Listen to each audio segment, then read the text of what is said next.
Friends, ഞാൻ ഇന്നിവിടെ വന്നിരിക്കുന്നത് ഒരു പ്രവേശനോത്സവത്തിന് പ്രസംഗവുമായിട്ടാണ്. അപ്പോൾ എല്ലാവരും ലൈക്ക് ചെയ്യുക, ഷെയർ ചെയ്യുക, സബ്സ്ക്രൈബും ചെയ്യുക. അപ്പോൾ നമുക്ക് വീഡിയോയിലിട്ട് എടുക്കാം. ബഹുമാനപ്പെട്ട അധ്യാപകരെ, രക്ഷിതാക്കളെ, എൻ്റെ പ്രിയപ്പെട്ട കൂട്ടുകാരെ, എല്ലാവർക്കും എൻ്റെ നമസ്കാരം. നമ്മളെല്ലാവരും പ്രവേശനോത്സവത്തിൻ്റെ ആഘോഷത്തിലും ആവേശത്തിലുമാണ്. നമുക്ക് ഒരുപാട് ഉത്സവങ്ങൾ പരിചയമുണ്ട്. എന്നാൽ ഇന്നത്തെ ആഘോഷത്തിന് അവയിൽ നിന്നെല്ലാം വ്യത്യാസമുണ്ട്. മനുഷ്യരെ എല്ലാവരെയും ഒന്നുപോലെ കണ്ടിരുന്ന, കള്ളവും ചതിയുമില്ലാതിരുന്ന മാവേലി മന്നന്റെ ഓർമ്മകളാണ് നമ്മുടെ ദേശീയോത്സവമായ ഓണം. ക്രിസ്മസും വിഷുവും ഹോളിയും ഒക്കെയായി നമ്മൾ ആഘോഷിക്കുന്ന മതപരമായ ആഘോഷങ്ങൾ അനവധിയാണ്. തക്കാളിയേറ്, കാളപ്പോര്, പട്ടം പറപ്പിക്കൽ തുടങ്ങി രസകരമായ ആഘോഷങ്ങൾ വേറെയുമുണ്ട്. എന്നാൽ എവിടെയെങ്കിലും ഏതെങ്കിലും കുഞ്ഞുങ്ങൾ അറിവിന്റെ വെളിച്ചത്തിലേക്ക് കാലെടുത്ത് വെക്കുന്നത്, അറിവിന്റെ മാധുര്യം നുകരുന്നത് ഒരാഘോഷമായിരുന്നെങ്കിൽ അത് ഇവിടെയാണ്, ഈ പ്രവേശനോത്സവത്തിൽ.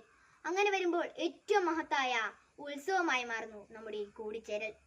പുതുതായി സ്കൂളിൽ എത്തുന്ന കുട്ടികളെ ഇത്തരം ആഘോഷത്തോടു കൂടി സ്വീകരിക്കുമ്പോൾ അവരോട് ഈ നാട് പറയുന്നത്, കുട്ടികളെ, നിങ്ങൾക്ക് ഏറ്റവും മികച്ച വിദ്യാഭ്യാസവും സൗകര്യങ്ങളും ഒരുക്കുന്നതിന് ഞങ്ങൾ എപ്പോഴും കൂടെ ഉണ്ടാകുമെന്നാണ്. ആദ്യമായി വിദ്യാലയത്തിലെത്തുന്ന ഓരോ കുട്ടിയുടെ മനസ്സിലും ആ ഓർമ്മ ഉണ്ടാവുകയും വേണം. ഈ പുതിയ കാലത്ത് സ്കൂളും അധ്യാപകരും വേണോ എന്ന് ചിന്തിക്കുന്നവരും കുറവല്ല.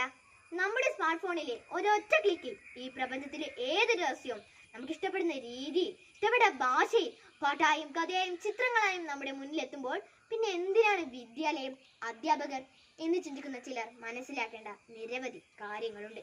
സത്യവും അസത്യവും ശരിയും തെറ്റുമായി കലർന്നു കിടക്കുന്ന ഈ വിവരങ്ങളുടെ മഹാമലകളിൽ നിന്ന് കുട്ടികൾക്ക് ആവശ്യമുള്ളതും ശരിയായതും മാത്രം തിരഞ്ഞെടുക്കാനാവേണ്ടേ? എല്ലാവരും ഒന്നാമനാകാൻ മത്സരിക്കുമ്പോൾ അതിന്റെ സമ്മർദ്ദം താങ്ങാനാവാതെ വഴിയിൽ ഇടറി വീഴുന്ന കുഞ്ഞുങ്ങൾക്ക് ചാഞ്ഞു നിൽക്കാൻ, ആശ്വാസമാകാൻ ഒരു തോള് വേണ്ടേ? അപ്രതീക്ഷിതമായി ഉണ്ടാകുന്ന തിരിച്ചടികളിലും പരാജയങ്ങളിലും ജീവിതം തന്നെ അവസാനിപ്പിക്കുകയോ മാരകമായ ലഹരിക്ക് അടിമപ്പെടുകയോ ചെയ്യുന്നത് തടഞ്ഞ് പരാജയങ്ങളെ സ്വീകരിക്കുവാൻ, തുടർ വിജയങ്ങളെ ഇന്ധനമാക്കുവാൻ അവരെ പ്രാപ്തമാക്കുന്ന അന്തരീക്ഷം വേണ്ടേ? എല്ലാം നിർമ്മിത ബുദ്ധിയും റോബോട്ടിക്സും ആകുമ്പോൾ അതിലുപരി കൂട്ടുകാരുടെ തോളിൽ കൈയിട്ട്, അധ്യാപകർക്കൊപ്പം പാട്ടുപാടി, ഉച്ചയൂണ് പങ്കിട്ട്, കൂട്ടുകാരുടെ കഥ പറഞ്ഞു കൊടുത്ത് നേടുന്ന മനുഷ്യത്വത്തിന്റെ മഹനീയ പാഠങ്ങൾ കൂടി വേണ്ടേ? നമ്മുടെ സ്കൂളും അധ്യാപകരും ഈ അന്തരീക്ഷമില്ലെങ്കിൽ ഇതിനൊക്കെ പിന്നെ ആര്?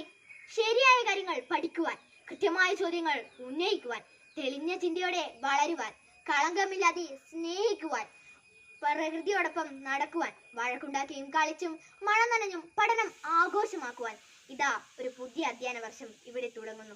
ഒരിക്കൽ കൂടി എല്ലാവരെയും ഈ പ്രവേശനോത്സവത്തിലേക്ക് സ്വാഗതം ചെയ്തുകൊണ്ട് നിർത്തുന്നു. നന്ദി, നമസ്കാരം.